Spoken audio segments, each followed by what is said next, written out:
while they are racing for fortune and fame on the NASCAR oval, the story is the exact opposite at small tracks all over America. But there is something genuine, less corporate, about the grassroots of racing, and there is a story wherever you turn. In fact, we found two at a racetrack in Antioch.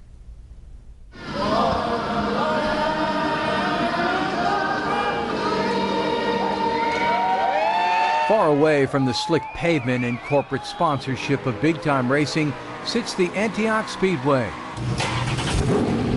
As much a part of America as the Brickyard, this small dirt track and those who come here seem to represent the true essence of racing. Well, it's just in our blood. They bring them down, they pick up the throttles and see what's going and breathes out. I just got started because I was interested in automobiles. We came here to tell you about two men.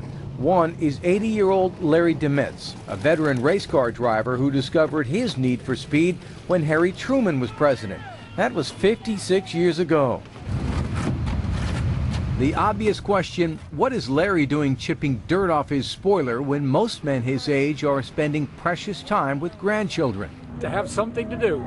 I couldn't argue with that, and with Larry appearing in such good shape, I wouldn't care to. But is he qualified to race? Well, judge for yourself.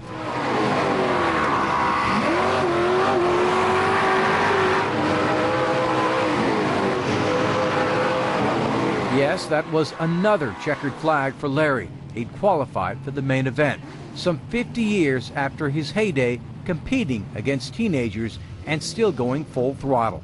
Well, I like to race with him now. What does a heyday have to do with it? But the throttle nearly came to a stop for one veteran race car driver on a Saturday night in September. When I tried to stand up the first time, then I knew that there was something bad wrong.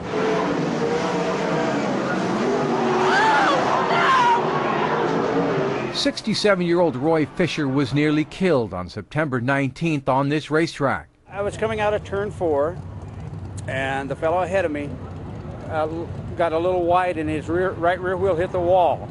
Well, it broke the wheel off, and the wheel slid out underneath my car. And as it slid underneath, the wheel stood up, and it was just like a ramp, shot me up into the air. On this evening, Roy came back to the racetrack for the first time since the crash. He'd suffered a broken back, bruised lungs, and had his gallbladder removed. Has that made you pause and reflect about what you're doing? Yes. Yes. Will you race again?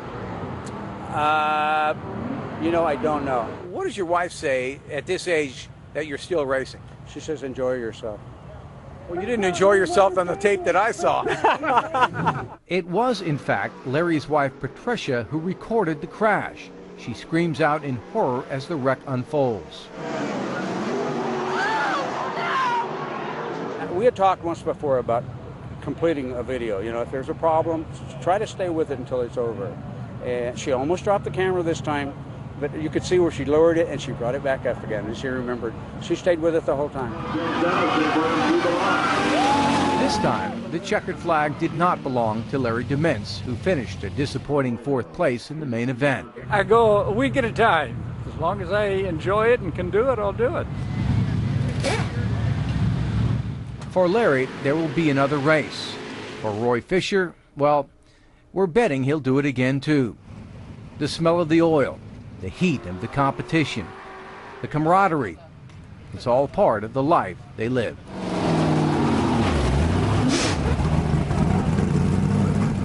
By the way, Jeremy Newberry, our 5th quarter analyst, is also a race car driver at the Antioch Speedway.